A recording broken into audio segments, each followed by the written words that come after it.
Karigumba Iran Kongpam Hantok Taba Taragadi, B2 bombers in Naga Tugai Badi Hen Ahenba attack Lakani, Aduga Handakti attack target Kayam Sulehauri, Lemhori target Singdul Mapam Loina Kangi, Aduna hide Mapam Sing to the Aro with Tugai Rakanisini. Iran ki armed forces ki spokesperson na kari hage matamda Israel amasung USA da achoba laman moina sungkaw kawridaba laman khumgani haidana khut singaga leiribani powerful oriba country singsina moina apambadu dang tawbagi moong ama yam chauna uri hanadai su tawi hojik su dum tawri why Trump has so much hatred towards Iran. Trump na oidaba ngangbagira natraga Netanyahu na takman bagira. Trump na deseng bagi di week ani pige.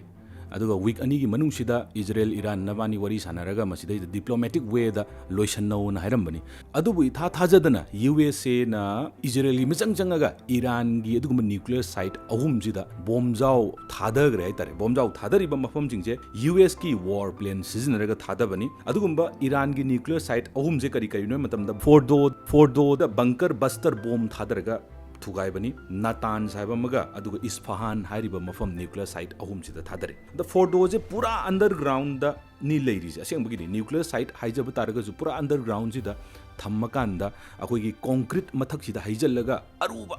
Manunda, Tamba Manung the same Baduma nuclear site name. Fordoze Tugaiba and Amtanga Moena, Hainabani. Adubu, Fordo Tugaibangamba, Adugumba Bomze, Canada Lege Matamda. US the neblaze. Aduna US na Fordo Tugaibangamba bombs GBU 57 high. GBU 57 is a massive ordnance penetrator MOP high.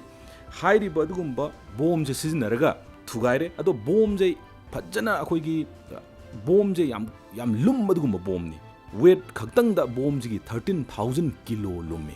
Aduga high riba bombs masize 18 meter powder I did Thadagi matamda 18 meter powder manung kaibangami 18 meter aije fit the pathodi 60 feet muki changje lainung the changaga thuga hen bangami haitare aduga concrete tani ko haija aduga concrete nataba isam samba laimai sidadi fit chani rom je powder laga thugai bangami aduna adumaina Fordo hairiba dugumba Iran gi dugumba nuclear site se masi America gi plane B2 bomber hairiba Akoigi Kanamtan detect Tobungamdava, Adugumba radar gi, enemy radar da, Hidi any plane paracomatam, a plane and a koi radar galadana, film the Yori Memto. Madu Duno Pauba, Koigata, detect Tobungam, the B2 bombers, Pyraga, Thadare, Iran, Sao Hatter, Iran given the Hatter. Adu Israel di. Harau the Louis Hatter. Pareda, USA na Kugi Misang Sang Pirpusam Paracainom, the Kitang Saur of Netanyahuze, Kainom the Akushman attacked already the USA Nakuina Kude Abdang Mateng Pangbiro, Iran, just my mind Taurosi, Aquina Sitaurozina, Moina Pamba Tabaktuneba, Netanyahu, Akogi, Israel leader Prime Minister in Towning is it. USA Yare, Yabadunabu, B2 bombers, Sizinaraga, Iran gi Maru, Baduma nuclear sites, Omje, Tugairain. Hangnariba wahangdi Karino haikanda USA America zinabu tawradi loin yarabra loina chummabra haibadi moina Iran the bomb thadagi hairasudum yarabra bomb thugairege hairasudum yarabra nuclear bomb taseng na nuclear bomb sizinaba hanbadi khulangang ko udi kanana no America na ne USA na ne Japan da Hiroshima amasung Nagasaki da August ki tang 3 amasung 8 da 1945 da Anishu Lanjao, Manunchi, Moina Yanan, Mani Tugai Bahan Grise. US Nandi Kulangang Kovira Mehetare, bombs, Hadana, bomb, Tadana, Loin Taure, Moina Inventovani. Adumu Iran, the Mukari Hare, Moina, nuclear bomb, Sabi Yaroi, nuclear power, Oina, Labor Yaroi, nuclear, developed over Yaroi, Taurise. USA Masadi Kananum the Yingziv, Prithivida, Quaidagi, nuclear warhead, Paiba, Dugumba, Laibak Sing, Oiramine, Maze. Adubu Hojipudi, Russiana, Kitang Heli, Adubu Anisu Budane ladies. Adu quite the most powerful Oiba Laibak say, USA ni Hirini. Adu Moina Niumzulo in Shamgova, Moina Tobuna Loyab, Siniko Torisam Parktarize. Adumu Iran Taujariba nuclear site to the US and a bombs out to Thadare, Matung press conference over Matam the Kari High Game Matam. The historic moment for USA. USA gi win the Yam Paba Oire, Sini. Oirani, Padranica. Israel gi the Makta, Madi Prithvi the Makta. All planes are safely on their way home. Yum the Haujik Adugumba plane Kuding Mak attack Toruba plane Kuding Makto, Yum the Pazana Halakre, congratulations to our great American warriors. Now is the time for peace. Hairije. Haidi haujikti santigi adugumba matamdo oirani sini. Santigi matamdi oidodi mande oja Trump. Kaigino matamda adongi B2 bomber do Iran tana kilometer lising taraga nithoi muki chang lan na pairaga bomjau du thadarure migi mabuk nana bathabak tu taurure ado USA da taseng ne attack torok busuna taba Israel ga taunari be attack tu da mana khuting jaluri ni haitar aduna santi di khitang lakpa waga do male haibo wafam ji thamjage adu mu ngasai gi Iran da nuclear power paiba yarwe aduna mu iba adugumba Israel jisu kai do mitam nuclear power country ne mana paiba di yai Iran na paibadi yaroi sini karigino maram je hai matamda Iran di stable oide aduna Iran na nuclear power pai gi bhai basa masi akoi gi Middle Eastern region ji khaktan gi natna world gi stability da masi phajana oibe yaroi antarga akoi gi kare shanti purok pe yaroi moidi kapning mo matamda kapakani ga hairi aduni yamna ngakpam leri Kim Jong Un akoi gi North Korea gi leri nupa je mabu pangap da kablak rabani North Korea gi leri ba adugumba nuclear power country ni Pakistan nuclear power country ni adudi moina haining ba hairaga moina tawning ba tawba powerful oriba country sing sina moina apam badu dang tawbagi moanga ma yam chauna uri hana dai su tawi hojik su dum tawri aduga Manipur da su yamna chap chaba formula ni tawri je haidi akan ba na adum tawba hai tare अखोगी center ना तौबिरिबा अदुगा खनरिबा मरकसिदा लैबदि नतबा अदु चा मानै Israel गा अखोगी Iran गा तौरिसे चा मानै हाइबे याई हाइ तारेको चा मानै हाइरोगा दि मु कमेंट तम लंगकनी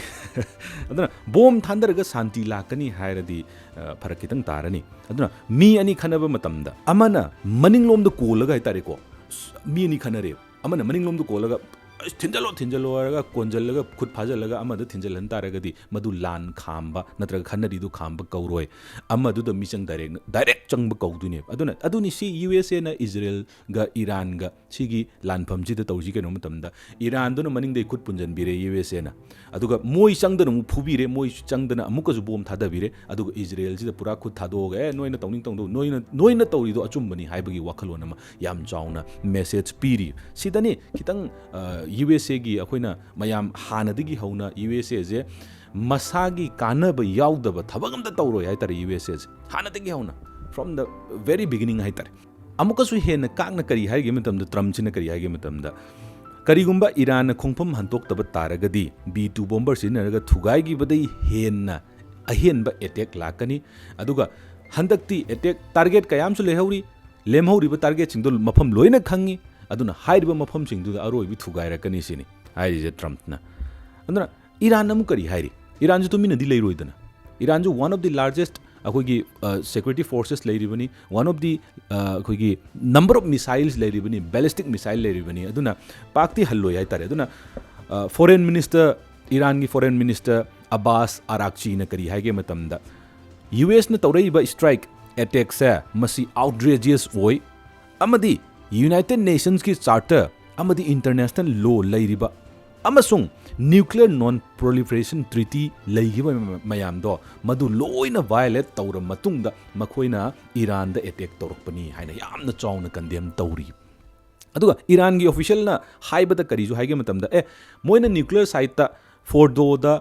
adagi nuclear site ahum du thadaba matamda akoi nuclear gi pot amta mangide अखोई हाना इवाक्यूएट तहुई अदुना मधु बोम थादर कांदा न्यूक्लियर की रिएक्टर सिंगदुदगी रेडिएशन लागा मयामदा असोइबा अदगी अकाइबा थोकद्राब मधु कइमते किनिंगाई लेते अखोइना हाना इवाक्यूएट तहौरे अदना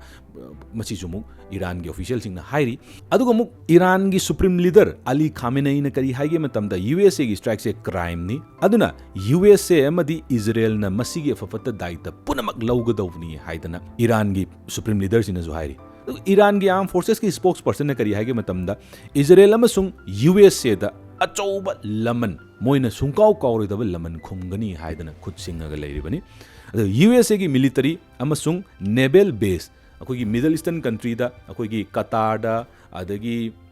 बहरेन दा अदगी कुवैत दा लेरिबा दुगुंबा यूएसए की मिलिटरी अमसुंग नेवल बेस सिंग दा ईरान ना अटैक तौबा हौरनी हाइदना मसी याम चाउना फोंतोई अदुगा मसी हाइरक ताबने मीगी लमदुद चलगा बोम थादरुरे आइगा खनबजु नतबा ꯃꯤꯒ ꯈꯟꯅꯕꯗ ꯑꯩꯅ ꯑꯐꯥꯎ ꯁꯥꯔꯒ ꯃꯇꯦꯡ ꯄꯥꯡꯉꯨꯔꯦ ꯍꯥꯏꯇꯥꯔꯦ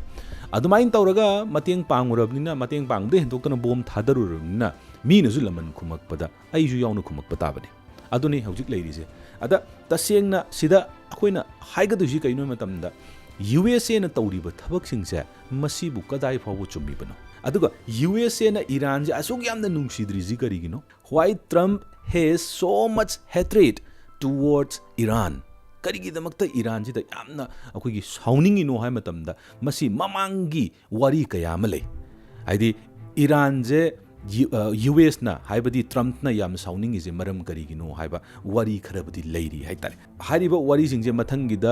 ꯚꯤꯗꯤꯑꯣꯗ ꯄꯥꯝꯕꯤ ꯇꯥꯔꯒꯗꯤ ꯃꯌꯥꯝ ꯀꯃꯦꯟ ꯄꯤꯕꯤꯔꯝꯃꯣ ꯑꯗꯨꯒ ꯍꯧꯖꯤꯛ ꯂꯩꯔꯤꯕ ꯑꯗꯨꯒꯨꯝꯕ ꯑꯩꯈꯣꯏꯒꯤ ꯋꯥꯔ ꯂꯥꯏꯛ ꯁꯤꯆꯨꯋꯦꯁꯟꯁꯦ ꯃꯁꯤꯅ ꯊꯔꯗ ꯋꯥꯔꯜ ꯋꯥꯔ ꯂꯥꯛꯀꯗ꯭ꯔꯥ ꯍꯥꯏꯗꯤ ꯀꯔꯝꯕ ꯃꯇꯝꯗ ꯀꯝꯗꯧꯅ ꯂꯥꯛꯄ ꯌꯥꯏ ꯍꯥꯏꯕꯗꯨꯗꯤ ꯀꯅꯥꯝꯇ ꯍꯥꯏꯕ ꯉꯝꯗꯦ ꯑꯗꯨꯕꯨ ꯑꯩꯅ ꯁꯦꯝꯖꯈꯤꯕ ꯃꯃꯥꯡꯒꯤ ꯚꯤꯗꯤꯑꯣꯗ ꯁꯦꯝꯖꯈꯤꯕꯗ USAꯅ ꯈꯨꯠ ꯊꯤꯡꯖꯤꯜꯂꯛꯇꯕ ꯇꯥꯔꯒꯗꯤ ꯂꯥꯟꯁꯦ ꯊꯔꯗ ꯋꯥꯔꯜ ꯋꯥꯔ ꯂꯥꯛꯄꯒꯤ ꯆꯥꯡꯁꯦ ꯌꯥꯝꯅ ꯅꯦꯝꯃꯤ ꯍꯥꯏꯔꯝꯕꯅꯤ ꯑꯗꯨꯕꯨ ꯃꯁꯤ ꯊꯤꯡꯖꯤꯜꯂꯛꯑꯦ ꯈꯨꯠ ꯊꯤꯡꯖꯤꯜꯂꯛꯄꯗꯤ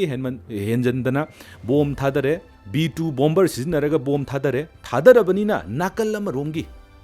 ꯑꯗꯨꯒꯨꯝꯕ ꯏꯔꯥꯟꯒꯤ ꯃꯅꯤꯡꯗ ꯂꯦꯞꯄꯤꯕ ꯔꯁꯤꯌꯥ ꯆꯥꯏꯅꯥ ꯄꯥꯀꯤꯁꯇꯥꯟ ꯍꯥꯏꯔꯤꯕ ꯂꯩꯕꯥꯛꯁꯤꯡꯁꯤ ꯑꯃꯨꯛ ꯏꯔꯥꯟꯒꯤ ꯃꯤꯆꯪ ꯆꯪꯉꯒ ꯑꯃꯨꯛ ꯂꯃꯟ ꯈꯨꯝꯃꯛꯄ ꯇꯥꯔꯒꯗꯤ ꯁꯣꯏꯗꯕꯒꯤ ꯃꯑꯣꯡ ꯂꯥꯛꯀꯅꯤ ꯀꯔꯤꯒꯤꯅꯣ ꯃꯇꯝꯗ ꯅ꯭ꯌꯨꯀ꯭ꯂꯤꯌꯔ ꯄꯥꯋꯔ ꯄꯥꯏꯕꯗ ꯆꯩꯅꯥꯁꯨ ꯑꯄꯤꯛꯄ ꯂꯩꯕꯥꯛꯂꯅꯦ ꯔꯁꯤꯌꯥ ꯈ꯭ꯋꯥꯏꯗꯒꯤ ꯅ꯭ꯌꯨꯀ꯭ꯂꯤꯌꯔ ꯋꯥꯔꯍꯦꯗ꯭ꯁ ꯂꯩꯕ ꯄ꯭ꯔꯤꯊꯤꯕꯤꯒꯤ ꯑꯣꯏꯅ ꯅ꯭ꯌꯨꯀ꯭ꯂꯤꯌꯔ ꯋꯥꯔꯍꯦꯗ꯭ꯁ ꯂꯩꯔꯤꯁꯦ ꯔꯁꯤꯌꯥꯅ ꯈ꯭ꯋꯥꯏꯗꯒꯤ ꯌꯥꯝꯃꯤ ꯑꯗꯨꯅ ꯇꯁꯦꯡꯅ USAꯕꯨ ꯉꯥꯛꯊꯣꯛꯀꯦ ꯅꯠꯇ꯭ꯔꯒ USAꯕꯨ ꯊꯦꯡꯅꯒꯦ ꯍꯥꯏꯇꯥꯔꯒꯗꯤ ꯔꯁꯤꯌꯥꯒ ꯆꯩꯅꯥꯒ ꯉꯝꯒꯅꯤ ꯑꯇꯩꯅꯗꯤ ꯉꯝꯕ ꯈꯔ ꯋꯥꯒꯅꯤ ꯑꯗꯨꯅ ꯈ꯭ꯋꯥꯏꯗꯒꯤ ꯆꯥꯎꯅ ꯊꯦꯡꯅꯕ ꯉꯝꯗꯣꯏꯁꯦ ꯔꯁꯤꯌꯥꯅꯦ ꯑꯗꯨ ꯌꯦꯡꯉꯨ ꯇꯥꯔꯒꯗꯤ ꯑꯗꯨꯒꯨꯝꯕ ꯑꯍꯨꯝꯁꯨꯕ ꯂꯟꯖꯥꯎ ꯃꯁꯤꯅ ꯇꯧꯔꯛꯄ ꯃꯇꯝꯗ ꯅ꯭ꯌꯨꯀ꯭ꯂꯤꯌꯔ ꯄꯥꯋꯔꯁꯦ ꯃꯁꯤ ꯇꯁꯦꯡꯅ ꯁꯤꯖꯤꯟꯅꯔꯛꯄ ꯇꯥꯔꯒꯗꯤ ꯑꯣꯟꯂꯤ ꯋꯥꯟ ꯑꯦꯛꯖꯥꯝꯄꯜ ꯈꯛꯇꯪ ꯄꯤꯕ ꯃꯇꯝꯗ ꯅ꯭ꯌꯨ ꯌꯣꯔꯛ ꯁꯤꯇꯤꯁꯤꯗ ꯅ꯭ꯌꯨꯀ꯭ꯂꯤꯌꯔ ꯕꯣꯝ ꯈꯛꯇꯪ ꯊꯥꯗꯕ ꯃꯇꯝꯗ ꯃꯤꯑꯣꯏ 5,00,000 ꯍꯦꯟꯅ ꯁꯤꯒꯅꯤ ꯑꯃꯨꯛ ꯈꯛꯇꯪ ꯇꯛ ꯂꯥꯎꯅ ꯊꯥꯗꯕ ꯃꯇꯝꯗ ꯑꯗꯨꯅ ꯂꯩꯅꯔꯤꯕ ꯑꯗꯨꯒꯨꯝꯕ ꯅ꯭ꯌꯨꯀ꯭ꯂꯤꯌꯔ ꯕꯣꯝ ꯃꯌꯥꯝꯁꯦ ꯃꯁꯤ ꯅ꯭ꯌꯨꯀ꯭ꯂꯤꯌꯔ ꯋꯥꯔꯍꯦꯗ ꯃꯌꯥꯝꯁꯦ 12,000 ꯍꯦꯟꯅ ꯂꯩꯅꯔꯤꯅꯦ ꯄ꯭ꯔꯤꯊꯤꯕꯤꯒꯤ ꯑꯣꯏꯅ ꯑꯗꯣ ꯃꯇꯝ ꯑꯃꯗꯗꯤ 70,000 ꯍꯦꯟꯅ ꯂꯩꯔꯝꯃꯤꯅꯤ 70,000 ꯋꯥꯔꯍꯦꯗ꯭ꯁ ꯂꯩꯔꯝꯃꯤꯅꯤ ꯑꯗꯨꯕꯨ ꯈꯔ ꯃꯥꯡꯍꯟꯈꯤꯕꯅ ꯈꯔ ꯑꯩꯈꯣꯏꯒꯤ ꯅꯣꯟ ꯄ꯭ꯔꯣꯂꯤꯐꯦꯔꯦꯁꯟ ꯇ꯭ꯔꯤꯇꯤ ꯑꯗꯒꯤ ꯁꯥꯏꯟ ꯃꯊꯪ ꯇꯧꯅꯈꯤꯕ ꯑꯗꯒꯤ ꯅ꯭ꯌꯨꯀ꯭ꯂꯤꯌꯔ ꯊꯝꯕꯁꯦ ꯃꯁꯤ ꯐꯠꯇꯦꯀꯣ ꯂꯥꯟ ꯇꯧꯕꯁꯦ ꯃꯁꯤ ꯐꯠꯇꯦꯀೋ ꯀꯥꯏꯅ ꯃꯁꯤ ꯋꯥꯈꯜ ꯇꯥꯟꯅꯈꯤꯕ ꯃꯇꯥꯡ ꯌꯥꯝ ꯌꯥꯎꯏ ꯍꯥꯏꯇꯥꯔꯦ ꯑꯗꯨꯗꯒꯤꯈꯔ ꯍꯟꯊꯔꯛꯄꯗꯨꯅ ꯍꯧꯖꯤꯛꯇꯤ 12,000 ꯃꯨꯛꯇꯅꯦ ꯑꯗꯨ 12,000 12,000 ꯅ꯭ꯌꯨꯀ꯭ꯂꯤꯌꯔ ꯋꯥꯔꯍꯦꯗ꯭ꯁꯦ ꯃꯁꯤ ꯑꯃꯈꯛꯇꯪ ꯁꯤꯖꯤꯟꯅꯕ ꯍꯧꯔꯛꯄ ꯃꯇꯝꯗꯗꯤ ꯕꯦꯔꯥꯗꯤ ꯐꯖꯅ ꯀꯥꯗꯣꯏꯅꯤ ꯍꯥꯏꯇꯥꯔꯦ ꯑꯗꯨꯅ ꯉꯁꯤꯒꯤ ꯚꯤꯗꯤꯑꯣꯁꯦ ꯃꯌꯥꯝ ꯀꯝꯗꯧꯕꯤꯒꯦ ꯍꯥꯏꯕꯗꯣ ꯃꯌꯥꯝ ꯀꯃꯦꯟꯇ ꯊꯝꯕꯤꯔꯝꯃꯣ ꯑꯗꯨꯒ ꯃꯊꯪꯒꯤ ꯚꯤꯗꯤꯑꯣꯗ ꯀꯔꯤ ꯑꯦꯅꯥꯂꯥꯏꯁꯤꯁ ꯇꯧꯁꯤꯒꯦ ꯃꯊꯪꯒꯤ ꯚꯤꯗꯤꯑꯣꯗ ꯀꯔꯤ ꯇꯣꯄꯤꯛ ꯄꯨꯗꯨꯅ ꯂꯥꯛꯁꯤꯒꯦ ꯍꯥꯏꯕꯗꯣ ꯃꯌꯥꯝ ꯀꯃꯦꯟꯇ ꯊꯝꯕꯤꯔꯝꯃꯣ thank you so much for watching youth explore TV thank U